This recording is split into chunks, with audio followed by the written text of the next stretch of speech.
They are changing my voice. This is part 13, and this video is about why I am the most reliable person ever. Now, first of all, let's look at it in terms of cultures. Can you rely on jocks to do God's work? No. Emos? No. Rockers? No. The churches, mosques, synagogues? No. Because they merely conform. And they don't have a kind of transcendent and very mature and masculine personality to do God's work. We know the military and the police conform as well. No offense to anybody. We know that social clubs and fraternities, etc. So part of how you know I'm the most reliable person ever is by who I'm not. Okay, who I am is God's son.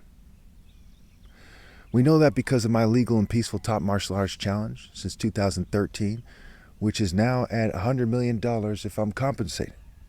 $60,000 if I'm not. Get $50 just to show, pay nothing if you lose.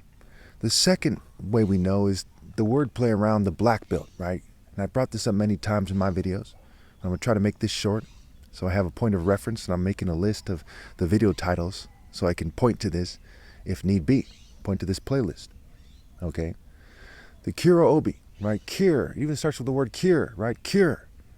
This is Obi, right? Obi is Igbo spelled backwards, and in the Igbo language, it means King, Heart, Hut, Essence, Center, Temple, Core. And that's my father's tribe, and I'm the only really pronounced martial artist from the Igbo tribe, though I'm not famous because they suppress people who are actually righteous. But everyone else who does martial arts as an Igbo is, maybe an MMA fighter, maybe they do karate. They don't really, stand out, and they don't have the legal and peaceful top martial arts challenge. Okay? And again, Obi means king, right? This is a sign of rank, right? And the king of kings, the top martial arts ever possible, is the Obi of Obis, if you will. And Obi also means belt, okay, in the Asian martial arts systems, right? Which is a symbol of rank.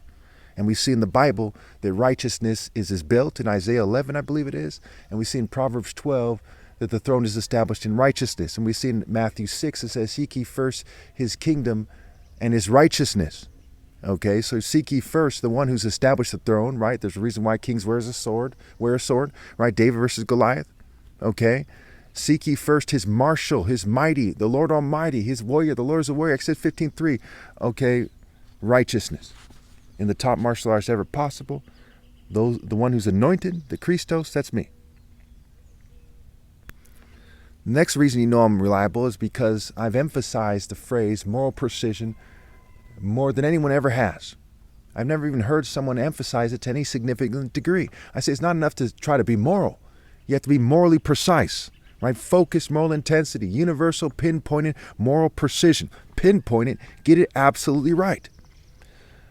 The fourth reason, and I'm going to end it at 5 reasons, is that I say that people should rally to me and create a moral committee and have FBI agents on that committee to make sure the money is, handled correctly. Okay, because the committee would also be for the War on Poverty plan. I'm not interested in making lots of money. I'd live a very humble life. I'd drive maybe a Ford or a Chevy or some basic vehicle. I'd have a basic home, okay? People would know where to find me. I'd be very accessible and approachable.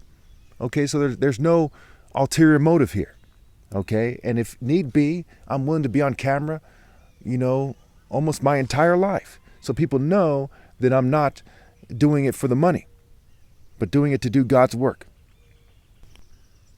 Okay, so point number 5 is that I insist on romantic justice while other people don't. It's very shady for people to beat around the bush on that issue or to present half-truths. On the left, they just tend to argue crazy arguments. And on the right, they tend to argue the crazy argument of white supremacy, right? They tend to say, hey, just don't do what the left is doing and do what the churches and all the hypocrisy have been saying for a long time, where I pinpointed. Okay, how many of you would want to come close to finding your soulmate because you were reinforcing the wrong culture? And how many of you would have them pinpointed so that you would have your exact soulmate and get what is fair for you to get?